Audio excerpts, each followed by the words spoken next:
Welcome to the Mad Max Minute. This is a barren wasteland riddled with fire, ash, and dust. The very air you breathe is a poisonous fume in Mad Max Beyond Thunderdome, 1 minute at a time. I'm Rick. And I'm Julia. And today we're talking about minute 88, which begins with Ironbar abandoning the Kalamazoo, and it ends with a fireball engulfing the train. Joining us this week on our journey there and back again are Cassandra Fredrickson and Norman Mitchell from the Lord of the Rings Minute. Hi. Hello. Great to be here. Hey, you two. Thank you for joining us once again, coming over from your New Zealand fantasy land to the harsh and metal-filled world of Australia. Right. It's just a short hop across some water. It's fine.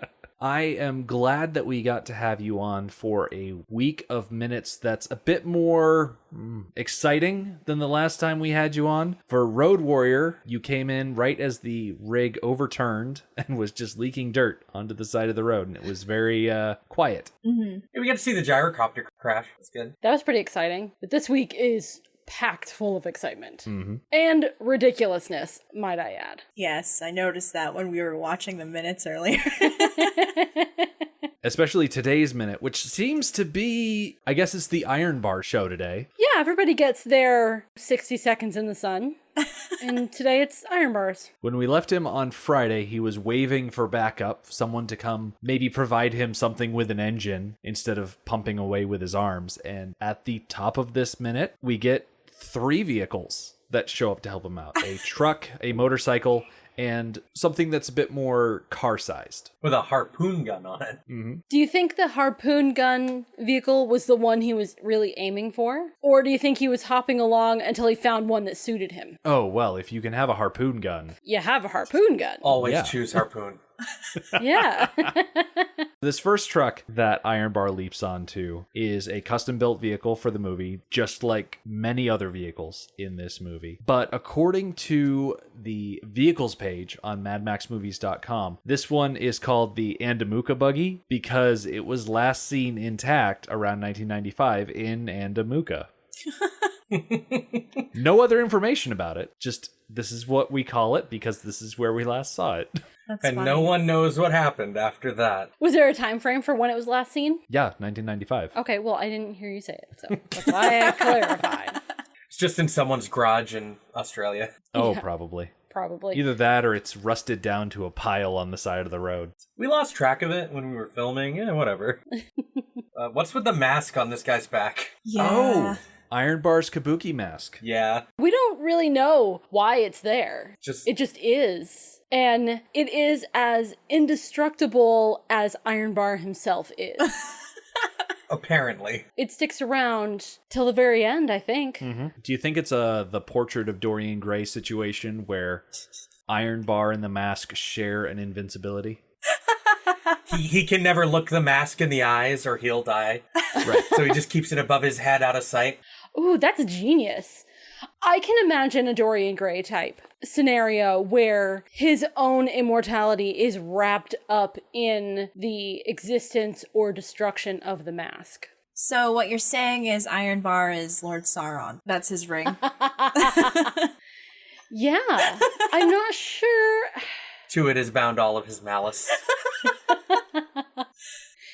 If you have an object that is so tied to your own life or death, do you keep it with you at all times, or do you put it somewhere safe? Or do you make 7 copies of it and spread it throughout the world? Right? Oh, wait, Gary and Victoria aren't here to match that. Okay, never mind. I would just bury it. Right. In the barren wasteland like this, just bury it in the middle of nowhere. It's Good just- luck finding You'll that. never find it again. No one else will ever find it. Where is it? It's next to that rock. Right. So, walk like 15 miles that way and it's next to a rock.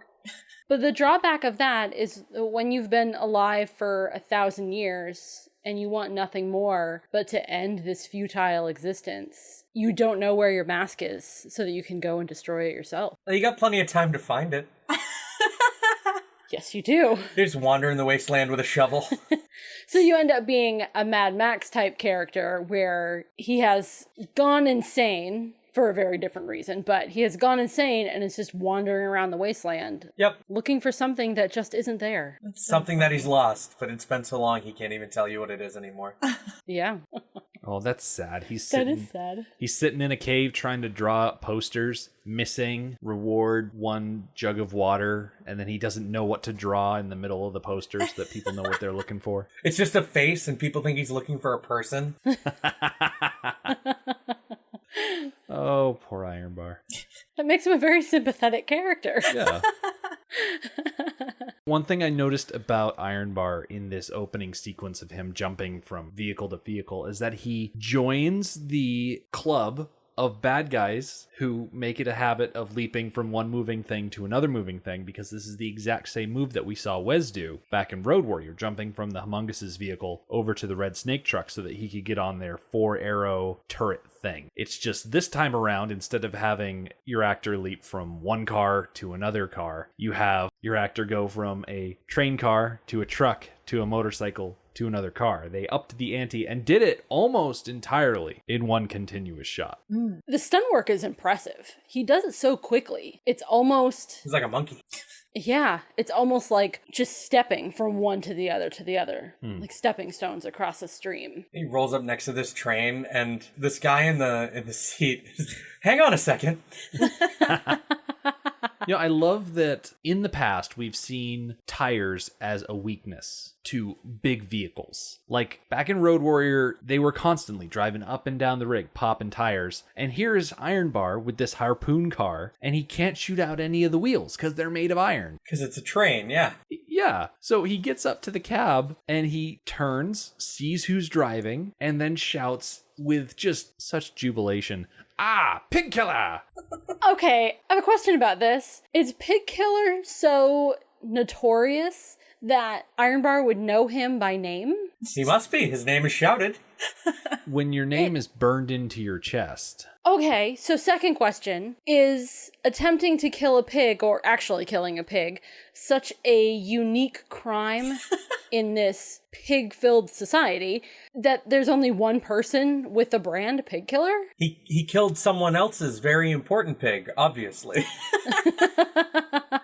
Do you think that he received the brand because it was somebody's personal pig? It was like, well, no, it was like someone hiring, someone like hire and station him. He killed somebody's pig. It wasn't his pig. You don't get labeled pig killer in a negative context for killing your own pig. That pig belonged to somebody else. This is like a horse thief. He's a pig killer. Oh my god. That's food. That's important. It is. It seems like being branded a pig killer would be a relatively common crime. With so many pigs, Maybe. wouldn't a lot of people try and steal pigs for food and therefore be branded? Maybe it was someone who only had like 2 pigs and one was a sow and he like killed the sow. So then that guy can't make more pigs. Yeah, so maybe there was something special about the pig that he killed. He killed Babe. That's really what we're getting at. Yeah. It's Wilbur. Or Wilbur. He killed a talking pig. Is that the secret? Bartertown used to have a bunch of sheep, but Pig Killer killed Babe, so there were no pigs to keep the sheep in line, and so all the sheep left. Well, considering that George Miller also wrote Babe Pig in the City, he has the right to retcon the whole thing to be in the same universe. That's Well, there so you go. funny. So, yes. Maybe Pig Killer is just like their last name. It's like the descendant of the person who murdered Babe. Oh no! It's like their whole family is branded Pig Killer Oh, no. for generations. That's horrible. I am more than willing to accept that Pig Killer just killed a pig, that there was nothing special about it, and that this brand of Pig Killer is not an uncommon thing, and there are multiple people in Underworld branded Pig Killer, and they all get the same name. Okay, You which know. is exactly what I think is going on. Yeah. Well, then back to my first question. Why does Ironbar know this particular person by name? Like, is a pig killer. Like, that implies that it's a unique thing. Yeah. Well, remember back in Underworld, Ironbar had his gun and he was about to shoot Pig Killer. And Pig Killer said, "Wait!" And then he did his little Buckaroo Banzai across the 8th dimension quote. And then Master dropped the feed chute. Whoa. There was a Buckaroo Banzai quote in this movie? Because there's a Movies by Minutes I'm surprised someone isn't doing. Yeah, they are. Oh, are they? Yeah. Oh, man. It's They actually finished it. They did it's 5 minutes at a Oh, time. did it 5 minutes at a time? I gotta find that and listen to it. I love that movie.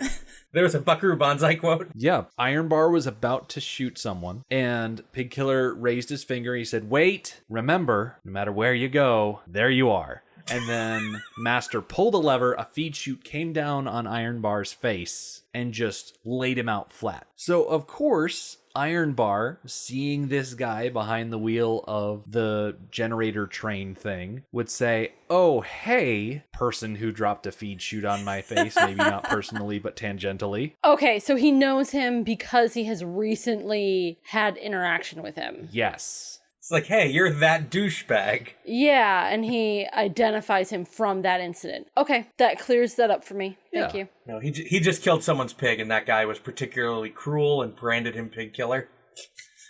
Right. That's the other possibility, is that it just someone that's just really cruel did it, and it's not like it might be a common crime, but just this one guy just had enough of people killing his pigs and branded this one guy Pig Killer, hoping that no one else would ever kill one of his pigs after he branded this guy. As Ironbar is pulling up next to the cab of the train and saying, Pig Killer, we get a good look at the train from the side, and underneath the cabin is a platform that is surrounded by a picket fence. I noticed that. There's like a little house and then a little picket fence underneath it. Yes. Well, yeah. Do you think pigs live in that little picket fence pen? That would make sense. That's so funny. It could just be Master's yard. It is really short. You know, part of home ownership is having land. And so, This is my land. I'm going to build a picket fence to protect it. yeah. Get a guard dog. Master has his house, and he has his yard. He's got the whole homeowner experience underground on the back of a train. Okay. It's not the ultimate mobile home, but he's trying. I don't know. It's a train. It's pretty close. So, I have a question about this harpoon. Oh, so do I, but I want to hear yours first. I have a question about pain tolerance. Yeah. So, this harpoon hits the door of the cabin, but it gets stuck. And then we look down and we see Pig Killer's leg, and it is like clean through. So, were there multiple harpoons? Is it just really bad editing? I have a lot of questions. Oh, this is a classic example of Beyond Thunderdome shenanigans. Let's start a few shots back here. Ahem. So Ironbar launches the harpoon from the turret at about 25 seconds even. That's when that shot starts.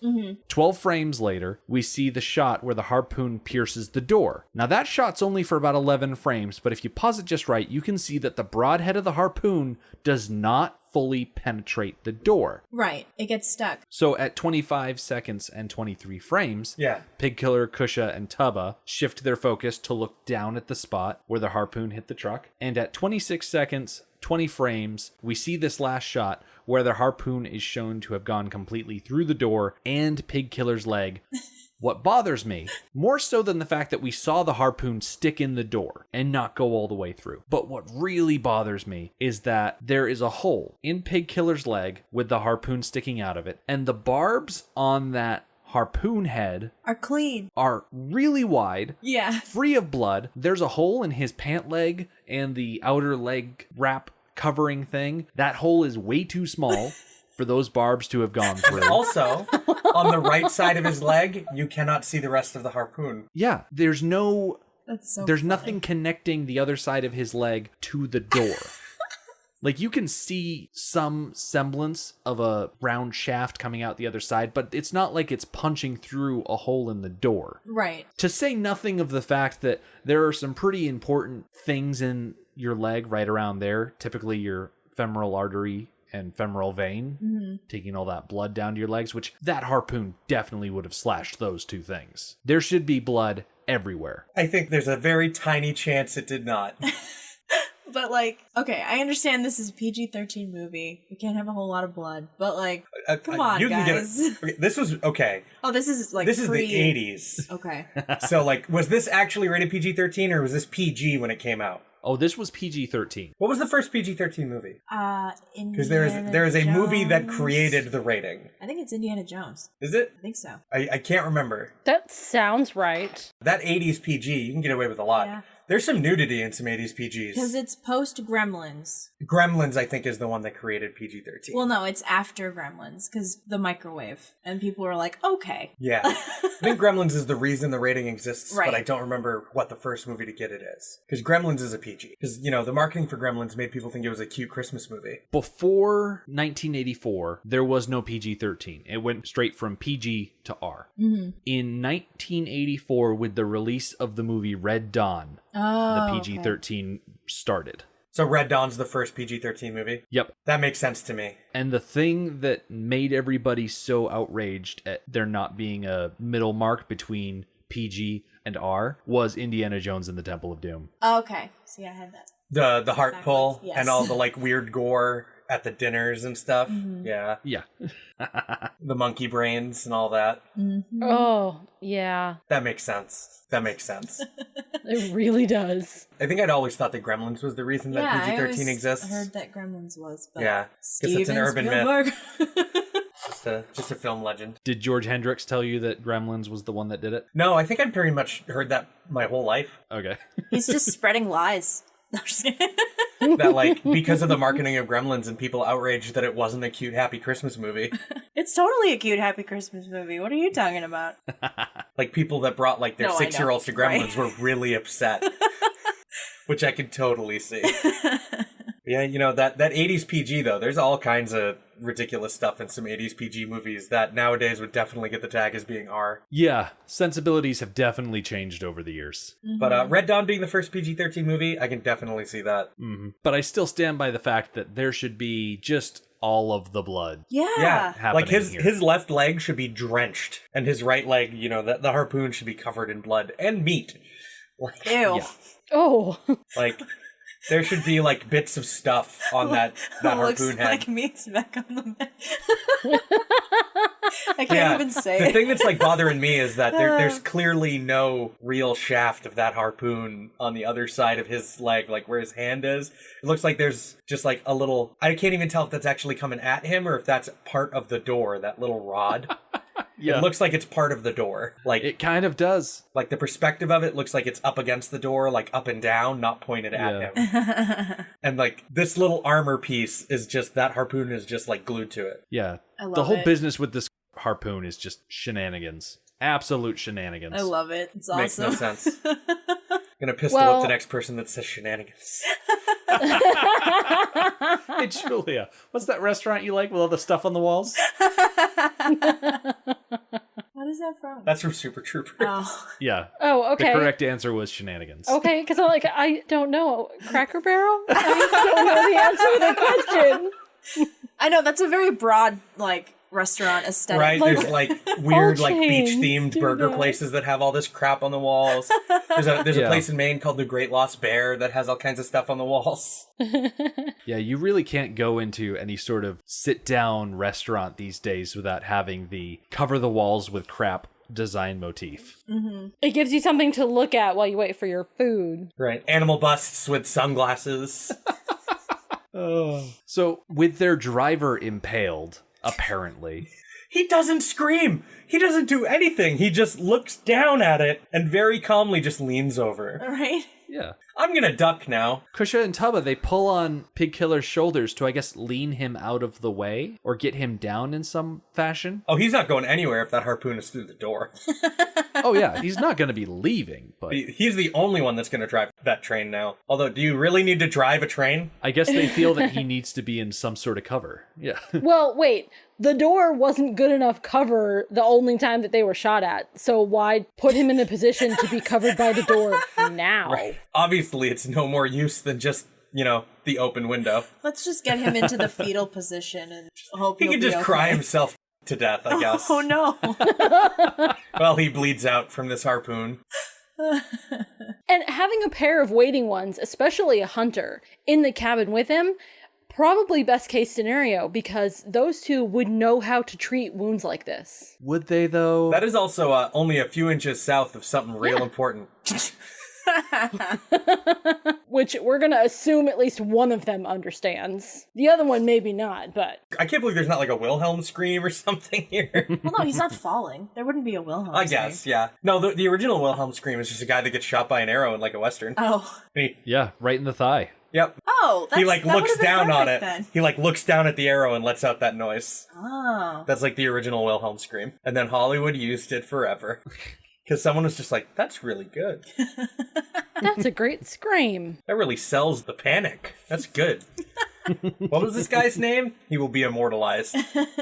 I blame it on George Lucas. He made it popular. I don't know how many movies it's been in. I'm now really curious. But yeah, this harpoon is ridiculous. Have you ever heard of a podcast called 20,000 Hertz? No. From De Facto Sound, you're listening to 20,000 Hertz, the stories behind the world's most recognizable and interesting sounds. I'm Dallas Taylor. It's This a is the story podcast of the about, Wilhelm well, scream. sound, obviously 20,000 Hertz. And they did an episode all about the Wilhelm scream. Oh, nice. Ooh, I gotta listen to that. How long ago do you think that was? Oh, that was a while ago. Yeah. 20,000 Hertz is essentially 99% invisible, but instead of being about generic design, they're more specifically audio-based. That's cool. Highly recommend listening to them. Yes, they're very, good. Nice. I need to fill my days with noise because I sit around like doing things in silence a lot. Well, then I can highly recommend 20,000 Hertz. Like, I don't know. I build Magic the Gathering decks and just do that in silence or listen to music, but I could also be like Listening learning to things. podcasts. Yeah. Yeah, they recently did a two-parter on the THX Deep Noise. Ooh. That was really interesting. If you want to get back on the whole blame George Lucas for something Right. train. Yeah. Well, don't we all? Aw, he's Everything. been blamed enough. Yeah, like he's Let him rest. he earned that Disney money and he gets to just rest forever. Yeah, he got punished enough. Did he, though? To the tune of, like, what, billions of dollars? Well, yeah. You being unable to show his face in public without being ridiculed ever again? Yeah, but he's a billionaire. That's fine. He earned it. He earned it. If I was a billionaire, I would probably never be seen in public Right? again. I wouldn't have to show my face. Get plastic surgery and then you have a new face to show. There you go. Or this creepy kabuki mask. Yeah. And then he gets hit by the damn train. Speaking of creepy kabuki masks and train things, Ironbar goes in for shot number 2 by reloading the harpoon gun, or at least trying to reload it. I guess the first step is to pin someone to the door, and the second step is to shoot them through the window. I would have led with shooting through the window, but maybe Ironbar is just terrible at shooting. Well, maybe. Maybe he just figured, he could move and I might miss him. But if he's sitting there, his leg must be right here. Ironbar has had some really good shots in this movie. He was able to hit Blaster from however far away it was from the ground to Auntie's viewing box. But here, I guess you pin, then kill, I guess. I don't know for sure. I've never tried. Maybe he just wants Pig Killer to suffer first.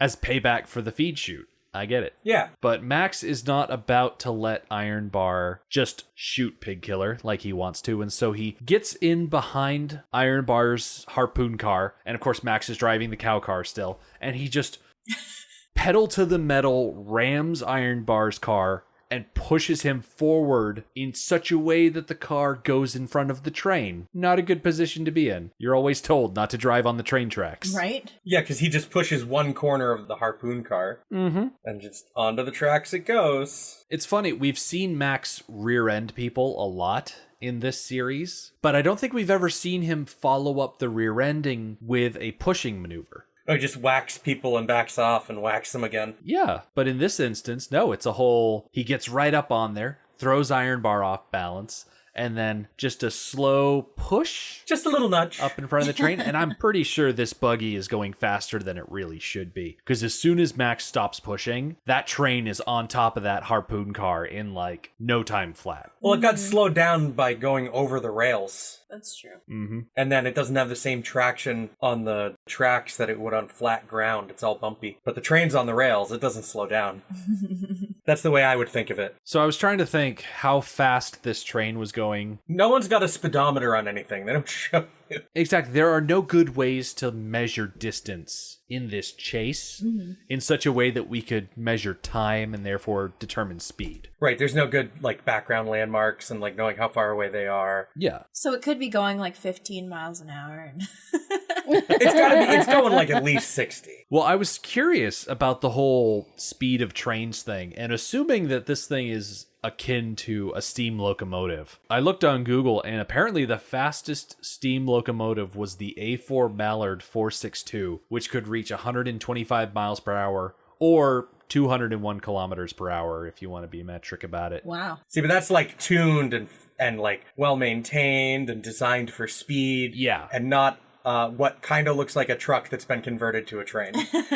So if these pursuers are going like 50 miles per hour, 90 kilometers per hour, and the train is going just a little bit faster than that, and that's why all these vehicles are struggling to keep up. Of course, as soon as that buggy gets onto those rickety rail system surface, he's not going to be able to keep up that speed, and so of course he's just going to get flattened. I am amazed that they had the restraint not to kill the cow car with the train because that thing is called a cow catcher. Right. I know. That would have been perfect. There was planned a stunt involving the cow car where it would fly through the air, and I don't remember exactly why they cut it. That sounds amazing. That thing looks like a house slipper with wheels. like like a little fuzzy slipper. a little velour slipper. Like, Yeah. just the wheels. What did we call it last week? I think we called it a redneck Batmobile. Yes. Yes, we did. Belongs to amazing. Cowman. Cowman. It's like, what's your superpower? Kind of just stand out in this field and I can sleep standing up. I'm real heavy.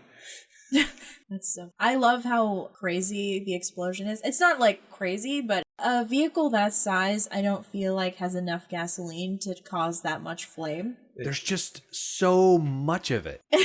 Cars do not explode like that. Not normally. No. Extenuating circumstances are required to create a fireball like that from a car crash. Yeah. What stands out to me about this situation is the fact that Ironbar is on the back of this car. It's pushed up onto the rails. The train quickly advances, and the last possible moment, Ironbar jumps from the back of the harpoon car towards the train. He would be dead. And I think what he's trying to do is jump high enough that he gets onto the bonnet, the hood, and rolls towards the windshield away from the explosion. But he doesn't do it because in the split second before the car explodes in front of that train, you can see that they've put Ironbar right on the nose of that truck. And then this car, which has been converted from gasoline to methane, just blows up with the most spectacular fireball, which I can only assume is because of the methane. See, now the methane, that might cause a much bigger explosion Yeah. than the gasoline. Okay. Because methane is pure gas. Yeah. Whatever these underworld guys are using to store their methane, though, it's not enough. No, not secure enough. Not nearly. Because I don't feel like it's really all that much. Is provocation the right word I want to use? There's not a whole lot of encouragement that this car needs in order to go full on supernova. Someone just needs to look at it holding a match. It's just ready to blow. Ready and willing. With this explosion, we say goodbye to Ironbar for the fourth time. Oh my gosh. Just to recap for everybody listening at home, he died the first time when he was thrown off of Auntie's penthouse and then survived. He apparently died the second time by being bludgeoned in the face by a feed chute, but he survived. There was also the third time where he drowned in a giant vat of feces, even though he didn't. Oh god. A la Biff. And then, of course, here, where he got exploded. Got exploded. Yeah, he took that explosion right to the chin. Like a man. Oh, yeah, absolutely. It's that kabuki mask. It really is. Like, what we don't see is it open its mouth and breathe in all the fire to get rid of it. R.I.P. Ironbar. So that's how he survives. And then it belches. Of course. So despite the fact that there are so many flames and the fireball is so huge, the train keeps a-rolling all night long. It might as well be driven by Steve Tyler. Sorry, Steven Tyler. I don't want to seem too familiar with the rock star. Mr. Tyler. Speaking of people with the last name of Tyler, As we mentioned at the top of this minute, you two are from the Lord of the Rings Minute featuring Liv Tyler. Yes. Where can people find more of that? People can find more of that on duelinggenre.com or lordoftheringsminute.com. We're on Twitter at LOTRminute, and we have a Facebook page if you are on Facebook, and yeah. All right, so we'll put a pin in the situation here. Like I said, the train just keeps on going. We're heading off towards the horizon, but all is not super well off the train because Max is going to start getting a taste of his own medicine from Auntie's guards. They're going to start pushing him around, and then we get to see what happens when Auntie and her guards get a chance to get on the train here. So that'll be Wednesday. Exciting. The Mad Max Minute podcast is a fan project by Rick and Julia Ingham. The Mad Max franchise was created by George Miller and Byron Kennedy, is presented by Kennedy Miller Mitchell Productions, and distributed by Warner Brothers. Mad Max Minute is produced and edited by Rick Ingham. Our opening music is Verdi's Dies Irae by Daniel Batista of danielbatista.com, and our outro music is We Don't Need Another Hero by MilitiaVox of militiavox.com. Our home on the internet is madmaxminute.com. You can follow us on Twitter at madmaxminute, like us on Facebook by searching for Mad Max Minute, and join our Facebook listener group, Mad Max Minute Beyond Microphone. If you'd like to support the podcast, visit madmaxminute.com, where you can check out our TeePublic storefront by clicking the store link, join our Patreon by clicking the support link, or make a one-time donation by clicking the donate link. Thank you for joining us for minute 88 of Beyond Thunderdome. We'll see you next time. Everybody say